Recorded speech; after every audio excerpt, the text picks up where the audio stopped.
Sementara itu, saudara, kasus pencurian ban mobil yang marak di sejumlah daerah Aceh mulai meresahkan warga dan pemilik mobil. Para pencuri tidak hanya menyasar ban mobil pribadi, bahkan menyasar mobil minibus.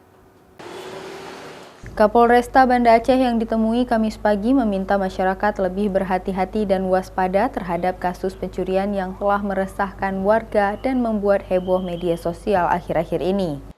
Kasus pencurian mobil sendiri terjadi di sejumlah daerah seperti Anek Galung, Aceh Besar, di Kabupaten Biren, hingga ke Aceh Barat. Meskipun belum ada laporan oleh masyarakat, kasus tersebut terjadi di Banda Aceh. Kapolresta meminta masyarakat terus waspada saat meninggalkan kendaraan di rumah dalam keadaan kosong. Yang kedua, memarkirkan kendaraan bermotor juga ada di tempat-tempat diparkir. Ya, kalau ada tempat umum, tempat parkir, mana tempat parkir.